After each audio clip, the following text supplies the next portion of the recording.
Hey everyone, welcome back to Personance. Today we're diving into something that I think hits home for pretty much everyone. Saving money. Or the struggle to save money these Yeah, days? the struggle is real.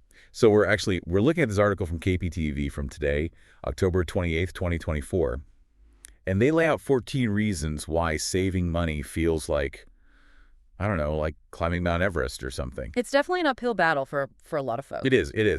But the good news is we're not just going to like wallow in the misery of it all. Right. We're going to pull out some actionable advice too. Absolutely. Gotta find those solutions. Got to find the solutions. So to kick things off, I want to just throw out this statistic to kind of a gut punch. 37% of adults in the U.S.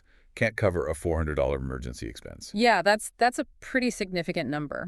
That's a lot of people. I mean, think about it. $400, that's like a minor car repair. Yeah. Or maybe a surprise vet bill. Yeah, it really highlights how financially vulnerable a large portion of the population is. Yeah, it's a little scary when you think about it.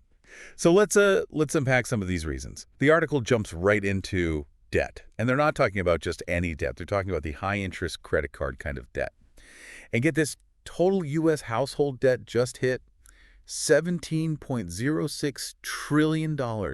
Trillion with a T. That's a pretty staggering number. It's hard to even wrap your head around that. What does that even mean, like on a personal level for people? Well, it means that many individuals and families are starting off in a hole. They're trying to save, but they're simultaneously drowning in interest payments. Right. It's like trying to run a race with like a 50-pound weight strapped to your back. Not exactly a recipe for success. Not at all. Not at all. And the article really emphasizes the importance of tackling this kind of debt as a top priority. If you want to start making any headway with saving, Makes sense. they suggest looking into debt consolidation, maybe with a low-interest credit card or even a personal loan. So kind of getting creative with how you manage that debt. So you're not just throwing money away on those high interest rates. Right, exactly. Now they also talk about budgeting, which, to be honest, always makes me groan a little bit.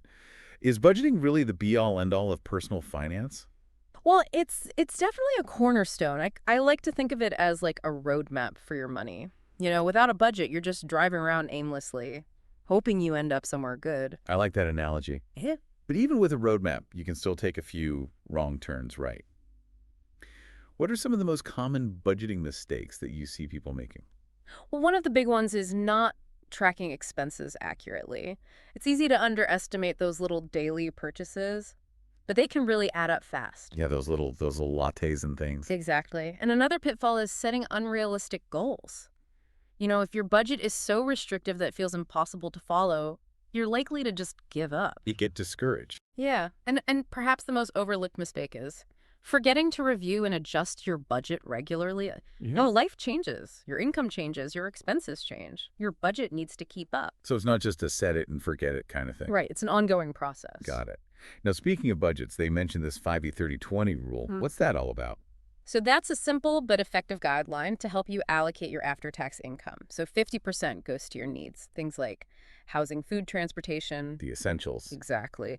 Then 30% is for your wants, dining out, entertainment, hobbies, things like that. Okay. And then that last 20% is dedicated to savings and debt repayment. So needs, wants, and future financial security. Exactly. Easy to remember. But sometimes even with a good budget, there are these external forces that make it hard to stick to our goals. The article talks about trying to impress friends and this idea of lifestyle creep, which honestly sounds kind of sneaky and sinister. Yeah. It's this phenomenon where as our income grows, our spending tends to rise right along with it. We get used to a certain standard of living, and then it's easy to get caught up in constantly upgrading and expanding. So you get a raise and you celebrate with a nicer apartment, then maybe a fancier car. And suddenly you're not actually saving any more than you were before. Exactly. You're just on a higher spending treadmill. Right, right. And social pressure plays a role, too. We see what our friends are buying, the vacations they're taking. And it's natural to want to keep up. Yeah, you don't want to feel left out. Right. But if those desires are driving your financial decisions, it's time to take a step back and reevaluate. It's like that saying, comparison is the thief of joy. Hmm? And apparently the thief of savings, too.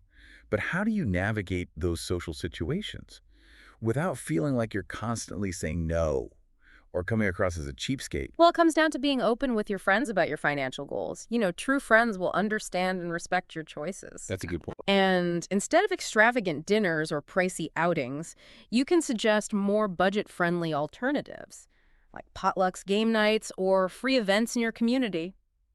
Right, there are tons of fun things to do that don't require breaking the bank. And, sometimes it's not even our friends or our spending habits that make saving tough. Sometimes it's just the economy being, well, the economy. Right, those big external factors that are completely out of our control. Exactly.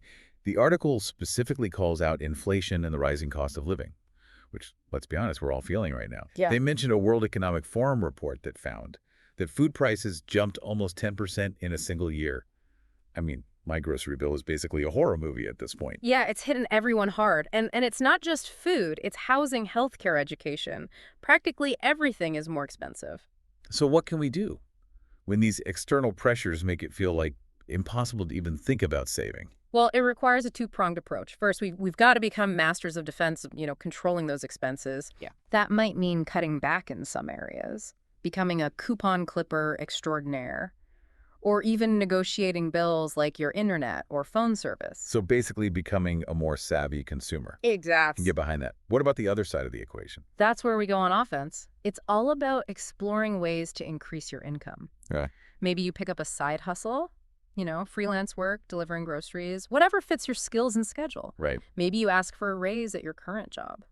Or start looking for a position with a higher earning potential. Those are some solid strategies. Yeah. But, sometimes it feels like the biggest obstacles to saving aren't external. They're internal. The article talks about how we're often our own worst enemies when it comes to money. They mention things like not thinking ahead and how spending money is easy. It's like our brains are wired for instant gratification rather than long-term planning.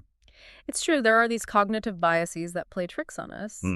Present bias, for example, makes us overvalue immediate rewards while undervaluing future benefits. Oh, It's why we might splurge on a fancy coffee today, even though we know it's hurting our long-term savings goals. yeah, I'm definitely guilty of that. And then there's loss aversion, which makes us feel the pain of spending money more acutely than the potential gain of saving it. So it's like our own minds are working against us. In a way, yeah. But the article does highlight a powerful concept that can help us overcome these biases. They call it the magic of compound interest.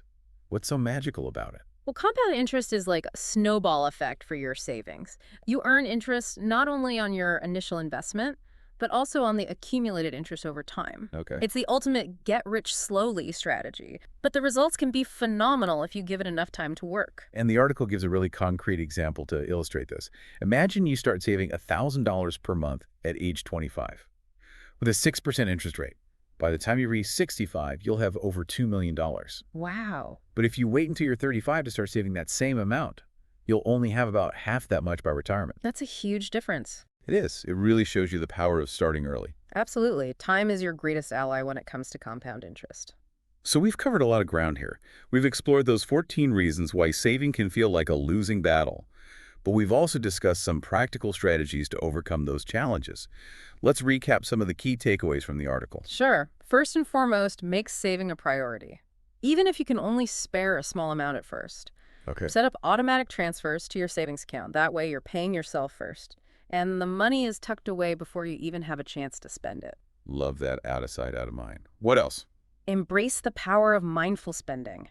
Make shopping lists, track your expenses, hunt for deals, and don't be afraid to negotiate. Become a financial ninja. Okay. What else? Consider side hustles to boost your income. Explore those freelancing platforms. Think about skills you can monetize. Or get creative with ways to generate extra cash flow. Right. And lastly, regularly review your subscriptions. And ditch anything you're not actively using. Yeah. It's like decluttering your finances and maybe your life in the process. Exactly. Okay. Before we wrap up, what's the one thing you really want our listeners to take away from all of this? I think the biggest takeaway is that saving is a marathon, not a sprint. It's about building those consistent habits and celebrating small wins along the way. I like that. It's about progress, not perfection. Progress, not perfection. Well said. So we covered a lot of ground today. 14 reasons why saving money can feel impossible. But we also talked about practical solutions, smart strategies, even how to outsmart our own brains a little bit. Yeah, gotta fight those those cognitive biases. We do, we do. Now, the article really focuses on individual actions. But I can't help but wonder, are there like bigger forces at play here? Like, are there systemic issues that kind of contribute to these saving challenges that we're all facing? Hmm. That's an important question to consider. It's always worth looking at the broader context. It is. It is. All right, folks, that's our deep dives into the 14 reasons why it's so hard to save money these days. Don't forget to hit that subscribe button for more deep dives just like this one.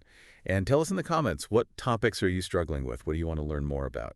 Yeah, we love hearing from you. We do. Your input helps shape future episodes, so keep those comments coming.